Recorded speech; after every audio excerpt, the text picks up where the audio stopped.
پاس نہیں ہے، یہ قوت آپ کے پاس نہیں. آپ خریدار ہیں. خریدار کبھی طاقتور نہیں ہوتا.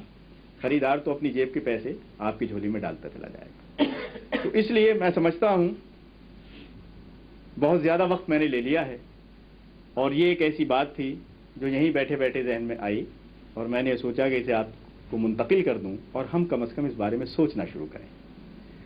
آپ یقین جانیے کہ سب سے پہلے جو پیدا کرنے کی چیز ہے وہ ایسے نوجوان پیدا کرنے کی ضرورت ہے کہ جو نوجوان ہمارے کتاب کے ساتھ بھی منسلک ہوں، رسول کے ساتھ بھی منسلک ہوں، اور ہم اثر علوم پر بھی پوری بالادستی اور قوت رکھتے ہیں، اور ان کی آنکھوں میں آنکھیں ڈال کر بات کر سکتے ہیں.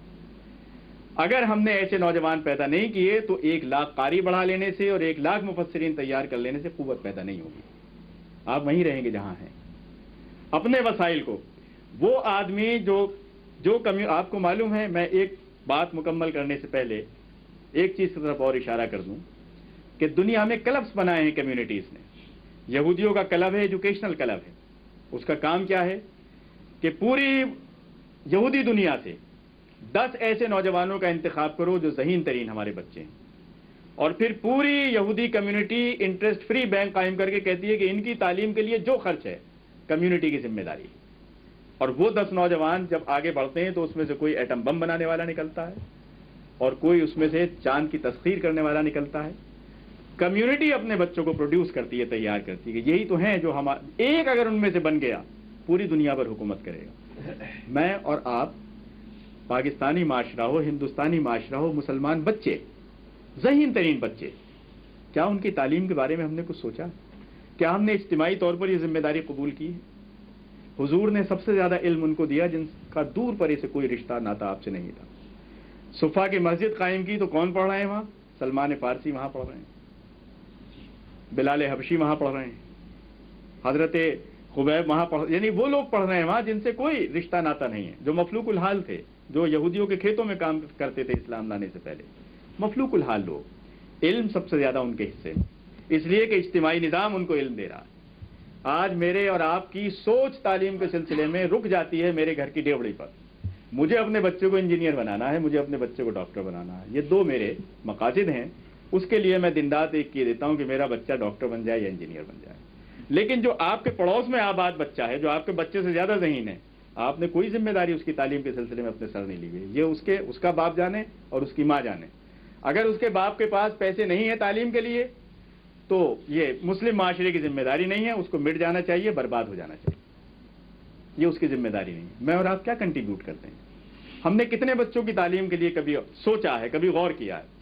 ہماری تو محدود اتنی سوچ ہے کہ میرا بچہ وہ ہے جو میرے گھر کے اندر پیدا ہوا ہے.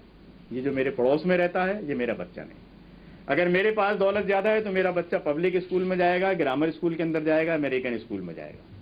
اگر پڑوس میں کوئی بیچارہ ڈرائیور یا کوئی رہتا ہے اور ذہین ترین بچہ ہے اس کا، تو جا کر بوٹ پالش کرے یا گاڑی واڑی کی صفائی کرے. یہ امت کا بچہ نہیں، یہ بس اس کا بچہ ہے، وہ جانے اس کا کام جانے. آپ کیا مقابلہ کریں گے ان قوموں کا کہ جو پورے قومی وسائل صرف کر کے ایک ایک بچے کی تعلیم اعلیٰ ترین سطح تک دلاتی ہیں؟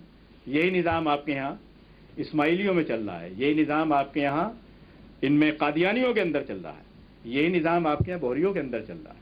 اور یہ جو چھوٹی چھوٹی کمیونٹیز ہیں یہ سال میں 10-10 بچوں کا انتخاب کرتی ہیں اور انہیں لے جا رہی ہیں آگے.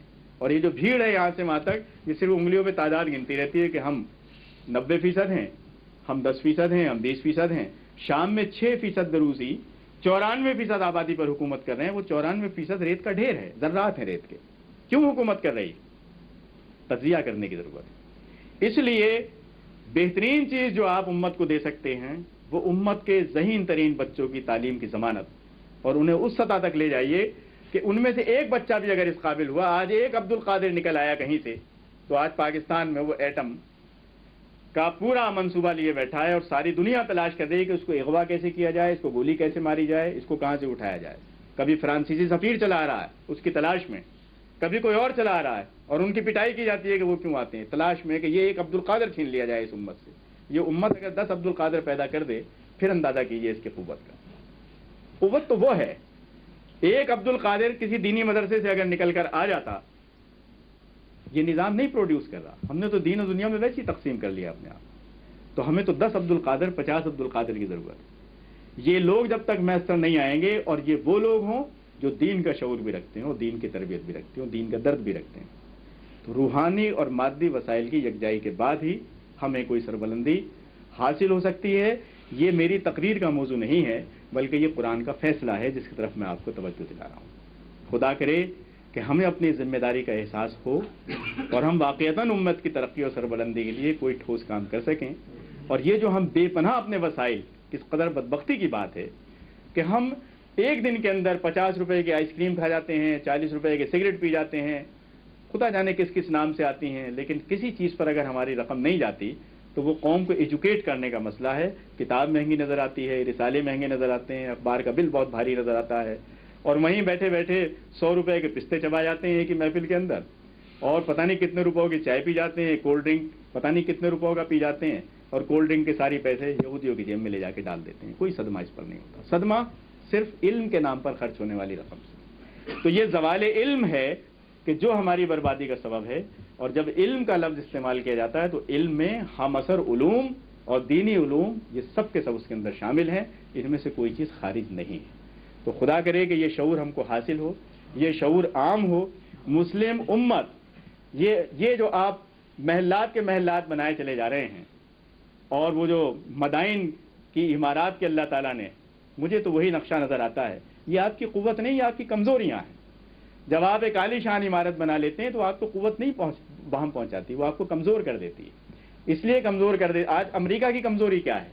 104 منزلہ عمارت کے نظر اٹھا کر جب ایک امریکی دیکھتا ہے تو اسے خوف محسوس ہوتا ہے کہ اگر جنگ چھڑ گئی اور ایک گولہ بھی اس پر آ کر لگ گیا تو دیکھیے کتنی عالی شان عمارت بھی برباد ہو جائے گی۔ یہ عمارات، یہ سارا ساز و سامان، یہ قوموں کے زوال کی علامت ہے، قوموں کی ترقی کی علامت نہیں ہے۔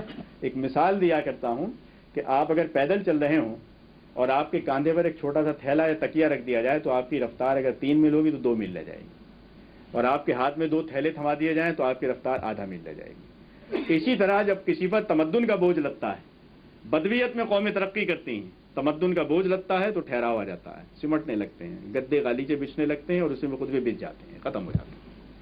یہ انہیں کوئی اگر کوئی گنوائے کہ ہماری ترقی ڈیولپمنٹ کیا ہے، عمارت ہم نے اتنی بنا لی، پچھلے سال اتنی عمارت تھی، اب ہماری عمارتیں اتنی ہیں، اب عمارتیں، کاریں، یہ فریج، یہ ٹیلی ویژن، یہ کوئی قوت نہیں ہے، یہ سب آپ کے اسباب ہیں زوال کے۔ اگر آپ کے ملک کے اندر ایک چپل تیار کرنے والا کارخانہ لگ جائے تو میں شمار کروں گا کہ یہ ڈیولپمنٹ ہوا آپ کا۔ اور اگر سوئی بنانے والی مشین آپ کے لگ گئی، پلاسٹک کا کھلونا بنانے والی لگ گئی تو میں شمار کروں گا کہ قوت آئی ہمارے اندر۔ لیکن اگر یہ نہیں ہے، پروڈکٹیوٹی نہیں ہے، آپ یہ سب کچھ نہیں کر رہے ہیں تو دنیا بھر کے کھلونے آپ کے آ جائیں، دنیا بھر کی کاریں، نہیں، یہ قوت نہیں، یہ کمزوری ہے۔ طاقت جس چیز کا نام ہے وہ نہ ان عمارتوں میں ہے، نہ اس ساز و سامان میں ہے، وہ اس علم کی برتری میں ہے اور وہ پروڈکٹیوٹی بڑھانے میں ہے۔ خدا کرے کہ ہم اس سلسلے میں بحیثیت مسلمان اپنی ذمہ داری پوری کر سکیں، اور ڈکیتی اور لوٹ مار کے جس شکنجے میں ہم اس وقت پھنسے ہوئے ہیں دو طرفہ، اور ہماری بدنصیبی دیکھیے کہ امریکہ سے جب بہت زیادہ ناراض ہوتے ہیں اور کہتے ہیں کہ اس سے رستہ توڑاؤ، یہ ہمارا استحصال کر رہا ہے، تو روس کی طرف چلے جاتے ہیں۔ جب روس کا کمبل بہت زیادہ پریشان کرتا ہے تو اسے اتارنے کی کوشش کر کے پھر امریکہ کی طرف سے جاتے ہیں۔ مصر کا المیہ کیا ہے؟ ناصر کے دور میں اتنا عرصہ گزرا ماسکو کے ساتھ، سادات آئے، انہوں نے کہا کہ یہ تو ہم مر گئے، برباد ہو گئے، ہمارا تو ملک ہی چلا گیا، بڑا زور لگایا، نتیجے میں کیا نکلا؟ سجدہ سہ ہوا واشنگٹن میں، کیمپ ڈیوڈ کا سمجھوتا۔ ایک دوسری لعنت، ایک لعنت سے بچتے ہیں، دوسری لعنت۔ وجہ کیا ہے؟ کہ ہم ڈیپینڈنٹ ہیں، ہم کسی کے سہارے کے بغیر رہ نہیں سکتے۔